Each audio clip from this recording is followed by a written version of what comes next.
This is the Big O Show. This is the Big O Show.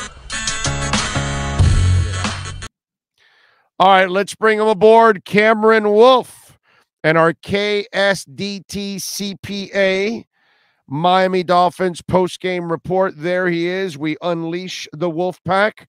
How are you doing, sir? Good afternoon or evening now at this point? Yeah. Just out in the evening. Just got home from the game. Feeling good, man. Probably feeling better than Dolphins fans are feeling, honestly. It was another rough game, losing 3 in a row. But I guess, I don't know how much silver linings have been on the token. I do think that despite Mike McDaniel saying he doesn't blame it on the injuries to quarterback, I think that definitely plays a factor in this, and you get Tua back on Sunday Night Football. So 3 tough losses. Jalen Waddle made 2 big mistakes that contributed to it, of course. But I do think the defense played really, really good ball here, and I think this is a game that you win if Tua is your starter. That's just kind of Waddle is an amazing player, but if you actually look at the season this year and you go look at it, you'll see little brain farts along the way, and he'll have them. He'll he won't come back to the ball on one play. A couple weeks ago, he had a couple of drops too. He's kind of had a couple, but he's been so fantastic. Yeah, even in the game that he had like 170 yards or whatever, and a couple weeks back, he actually made a couple, like 2 or 3 mistakes in that game, but you can't point at those because the rest of the game was so freaking phenomenal and he made so many great plays. But this is also, you know what I kind of put it akin to? The best point guards in the NBA are your leaders in turnovers. Mm-hmm. Okay, so wait a minute. Why is that? Well, because they're handling the ball so much. You know what I'm saying? So the more you throw to Waddle and like Tyreek, there are going to be mistakes. Now, to Tyreek's credit, he makes a lot less mistakes. And so his concentration level is at an elite level, whereas Waddle probably is still getting there, but this is kind of the give and take when it comes to a guy that's going to get a lot of volume. Yeah, Jalen Waddle's 22, 23 years old, it's his second year. And so a lot of times we get caught up because he is an elite receiver. Like for some people, if they don't believe it, they have 2 number 1 receivers. There's no Batman on this team. There's a Batman and a Batman. And so, that's just the way it works. They're both top 15-ish receivers, and some might argue top 10. Jalen Waddle is obviously the one who would be that question there. But I do think that, a lot of his mistakes, at least today, the fumble, it comes from pressing. It comes from you want a hero because your offense has struggled today. And so this is a game-winning drive here. I want to be the hero. And so when you've already caught a 15-yard pass, I want to make it 25. I want to make it 35 instead of letting it methodically happen. And to me, that's something that obviously if you get older, you understand that. But honestly, you don't do that if you have your starting quarterback in. If he has Tua in, I think mentally, just naturally, you might go down and say, hey, he's going to throw another one to me for 15 yards versus I'm not sure. This might be our best shot. And so I think a lot of that comes through that. I know a lot of fans are probably going to be hard on him, and it's rightful. He made sure. I don't think that Jalen Waddle cost you the game. I think that one, they lost a turnover battle 3-0. They had 2 interceptions from Teddy Bridgewater. They had a fumble, and they also had a situation where they gave a bunch of penalties early in the game that didn't allow them to get points on drives and really slowed them down, particularly when Skyler was in the game. Skyler had a few good drives early that just ended up. He should have walked away with 6 points, no less than that. No less than that. Field goals have value, right? And so you're late in the game, and it's a 2-point game instead of an 8-point game. That makes a difference. And so I think this team did not have much margin of error when you're playing your 3rd-string quarterback with 2 backup tackles, and they gave their margin of error away with the penalties and the turnovers. Yeah. And they got ripped off a safety. So, all right, because at the beginning of the game, that was a safety. That was disgusting. They could have beat this team. The Vikings are 5-1. They're going into their bye. They're ecstatic. I was in their locker room after the game. But that team played a C game today. The Dolphins could have beat them if they played better, even with their current roster. We'll talk a lot about it. They had Cousins rattled, bro. Yeah. They had his ass rattled. Yep. Because that's who he is. You can make his ass choke. Come on, man. So I mentioned this on Game Day on NFL Network before their game. And I was like, Kirk Cousins, if you look at the numbers, was one of the worst quarterbacks in the league so far against the blitz. and he was bottom 2, actually, bottom 2 completion percentage, bottom 2 yards per attempt. And the Dolphins blitzed him very well in the first half, and they even got pressure when they didn't blitz. For the first time all season, their front 4 consistently got pressure. And so that was a big win for me, because that was the big weakness of this defense. Yeah, they struggled. X gave up some big plays. Yeah, they had some injuries in the corner, but they could not get home. And today the sack numbers didn't show how much they got home on Kirk Cousins. They were pressure. They dropping them every time. He did not want to be out there in that pocket. So I give credit to that front 7. And I think that, they played well enough on the defensive side of the ball to win this game. I said it in the pregame. They needed to bow up. This needed to be a defensive bow up game, so they were putting on our shoulders, and they did. And, the offense just did not do enough. I thought the offense would have found a way to put up 21, 24 points on the board, and they didn't. And that was the story in the game. And let me tell you, you just talked a little bit about it with the Waddle situation. I talked about it just a little bit ago. 2 things have taken this team down. Clearly the injuries, because you're playing with your starting quarterback, your starting tackles. Give me X healthy at least. But if you give me X and Byron Jones, well, now we're talking. Okay? This team's undefeated, at this point. But then the other thing, what happens in these kind of situations, when you have the backup quarterbacks and the backup tackles and the backup corners, and you said Waddle's trying to do more, well, so is Alec Ingold, and so is Liam Eichenberg doesn't get that pass. He's just bad. But most of the other guys are pressing, and they're trying to do too much, and they haven't found that right balance of just do your job and let everybody else kind of fill in their own, and then everything will fall into place. So they've been put in a really difficult position. But I got to tell you, like today, you 2 drives that should have ended in field goals. You did miss a field goal. You got ripped off from a safety. X is not healthy. He gets beat on the deep ball. He gets beat on the touchdown by Thielen. Things that normally would not happen would be changing the complete face of this game overall. Now, I will say this. There have been a lot more penalties in the last few weeks. Yeah. That is something that Mike McDaniel has to find a way to clean up. Okay? I'm not going to go crazy like Joe Shad's doing now, trying to bring back the ghost of Brian Flores, and he tried to pull that bullshit here, and we swatted that shit out of here because I told him you can't have it both ways. He wasn't here to be a defensive coordinator. He was here to be a head coach. So your offense wouldn't be nearly as good and all the things and the chemistry, and you would be covering a robot and all that. So please don't pick and choose what you want from Brian Flores overall. You know what I'm saying? But they do have to get some discipline back overall. What do you think about all of that?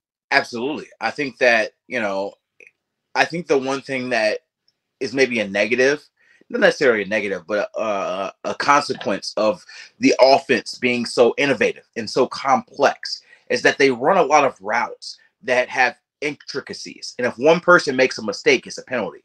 You saw Connor Williams getting down the field penalty that brought back a big drive. He was 3 yards downfield. He's trying to sell an RPO play, right? And so trying to sell a run, and he gets a little bit down far into the linebacker. That one person making a mistake, 2-yard mistake, cost him 30 yards, right? You got Alec Ingold trying to block a receiver to set up a Tyreek Hill screen.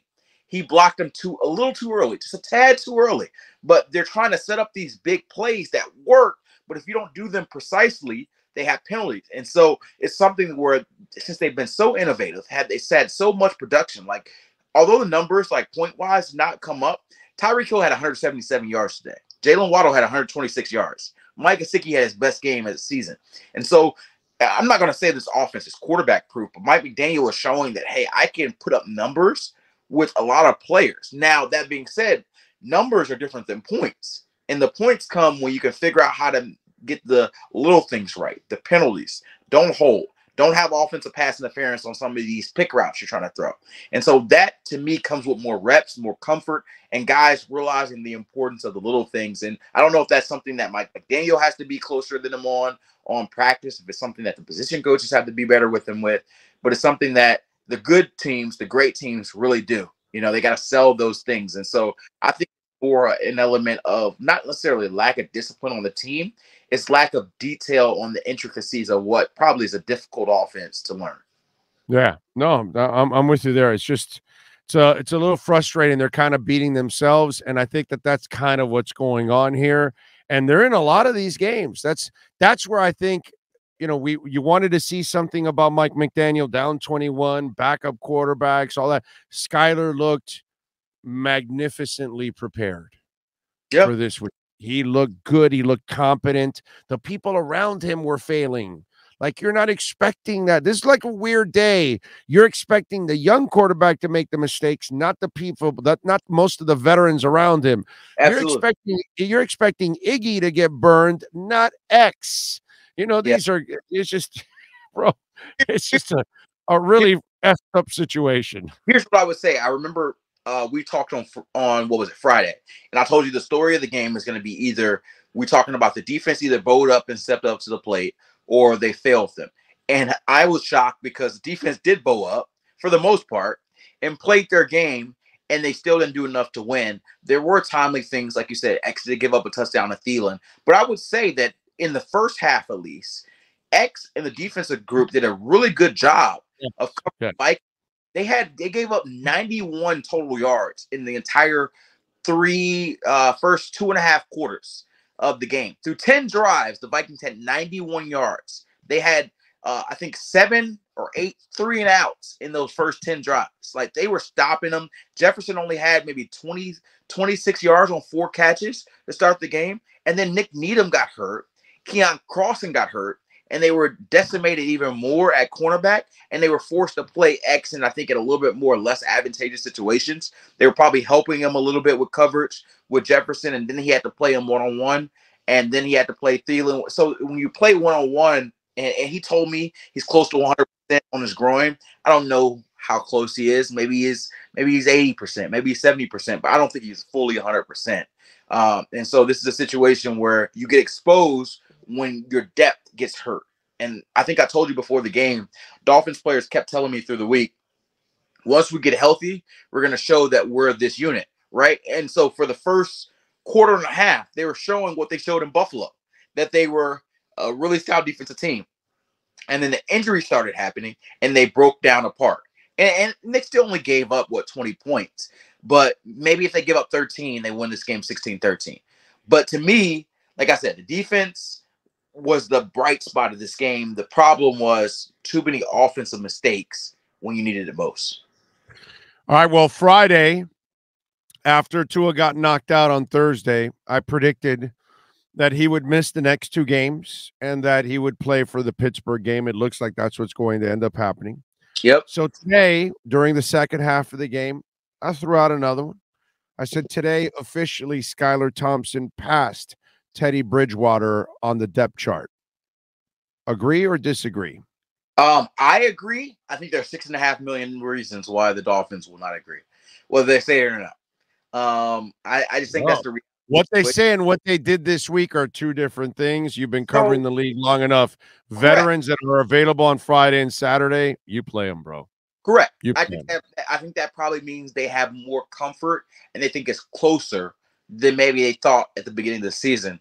But I do not think that if next week, I think that Teddy Bridgewater will be active and Skylar will be inactive.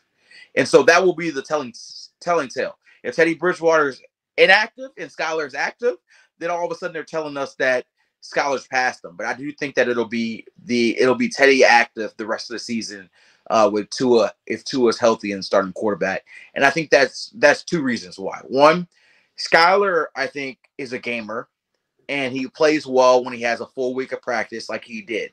I do think there are intricacies in Mike McDaniel's offense and that they want to have prep for the whole week. To me, you start Teddy if you feel like he's a better quarterback, but I think that Mike McDaniel, for preparation reasons, always believed that Skylar with a week of prep would be better than Teddy with maybe 70% of the knowledge. And so maybe that's the difference. They felt like maybe 100% knowledge of Skylar, 70% knowledge for Teddy. We have Skylar. We prefer Skylar. Now, I'm telling you what, I watched Teddy throughout camp, and I was not super impressed on anything he ever did. I think that Skyler was very impressive in preseason, and he was very impressive in times we saw him in camp. Now It's about knowledge. It's only about knowledge. The difference there is the experience of Teddy, that he has seen everything, and Skyler hasn't seen a damn thing. That's all it is. But to me, and I got to go in a couple minutes, but I want to tell you this. I think you got to understand there are different roles as a backup quarterback and a starting quarterback. And so to me, we saw in the Jets game where Skyler struggled and he had to come off the bench, and McDaniel talked about just how it was shocking for him to have to come in suddenly and maybe the impact of that. I think it's a situation where if you have somebody having to come off the bench suddenly and come in for a snap or two, or come in for a series or two, or come in for the rest of the game, Teddy's a little bit more adept to do that role versus Skyler. If you're saying, hey, Tua's out for 2 or 3 weeks, and we're going to need to prep somebody to prep for Sunday for 2 or 3 weeks, then Skyler's shown that he has the ability with his arm talent, with his overall talent and knowledge to put up just as good, if not better, numbers than Teddy. And so if you're telling me, hey, Tua's going to miss 4 weeks, I'd rather have Skyler in there for those 4 weeks. If you're saying, hey, we need somebody to be the backup for Tua if he tweaks an ankle and has to miss a drive, then I'd rather have Teddy in that situation because of how I've seen both of these guys respond when things happen. Unless we're talking about quarterback sneak, then keep Skyler available. I don't want Tua doing any more quarterback sneaks for that. By the way, what do you think about those crappy ass Philadelphia Phillies? The Phillies, the NLCS, baby. I told you. You asked me about the Phillies. I appreciate you asking for the Phillies, by the way. This has been a very emotional last few days for me. The Phillies are I'm not gonna say it. I feel good about this Phillies team. I will tell you what, I guarantee you this. I'm not saying they're gonna get there. I love it. I'm not saying they're gonna get there. But if the Phillies win the World Series, I will be. That's Mike Schmidt, baby. Yeah, absolutely. I love it. They're gamers. They're gamers, man. I love it because the Mets had 101 wins. They had a closer that had a cool closing song with a trumpet. Everybody loved them. The Braves won the World Series last year. They won the division. And the Phillies are the last team in the East that are still around. And we play the Padres. It's probably a 50-50 series. I'm honestly glad it's not the Dodgers because the Dodgers are a better team. But honestly, the Braves were a better team. The Cardinals were a better team. Yeah. But the better team doesn't always win, dude. The Marlins beat the Yankees and the $200 million payroll in 03. Baseball, we have a saying in Spanish. It doesn't fly in English. La pelota es redonda, pero viene en una caja cuadrada. Yep. So it's a round ball, but it comes in a square box. Yep. Baseball. You can't explain it sometimes. It's just one of those things. I appreciate you asking about the Phillies because I'm going to be watching every game intently. I hope it doesn't line up with whatever my Sunday matchup is this week, but I feel really good about the Phillies teams. And I know Marlins fans are probably listening. First of all, I thank you guys for helping us beating the Cardinals and helping us get into the playoffs. But I ask that you join the bandwagon and join on the Phillies bandwagon for at least. Wait a minute. Hold on. Keep it going. You join on the Phillies bandwagon for at least the rest of the playoffs. We got JT Real and Muto here, one of your own. And so you go on the Phillies bandwagon, we get JT a ring. And for Marlins fans, we're partners in the division. You feel like you didn't quite win one yourselves, but the closest you got to winning one as well. So, we all are against the Braves. We're all against the Mets. The Nationals don't really matter. But for the Phillies and Marlins, I support the Marlins when they're not playing the Phillies. I hope that you guys support the Phillies now that they're not playing the Marlins. So, I hope that we have a few more fans. I was at a sports bar. Total choke job by me, by the way. I was trying to find my Mike Schmidt jersey. But I could not find. I think I have it downstairs in the other closet. So unfortunately, I was gonna display the Mike Schmidt jersey for you. I love it. I love it. Bring all the. We're gonna have it for your next segment. Perfect. We'll have the Schmitty jersey for the next segment. Okay. Hopefully, we'll in the series by that point. Yeah, crappy ass Marlins aren't there. We might as well root. Anyways, that used to be my team, so I might as well root for the team that I used to love before our Marlins came to town. All right, follow him on Twitter at Cameron Wolfe, Catch his exceptional work there at the NFL Network. There we go. I never screw it up anymore. And Cam, we'll catch up later in the week, my friend. I appreciate you. All right, my guy. Have a good one.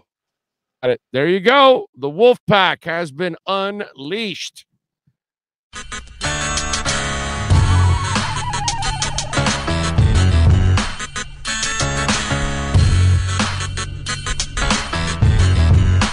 This is the Big O Show. This is the Big O Show.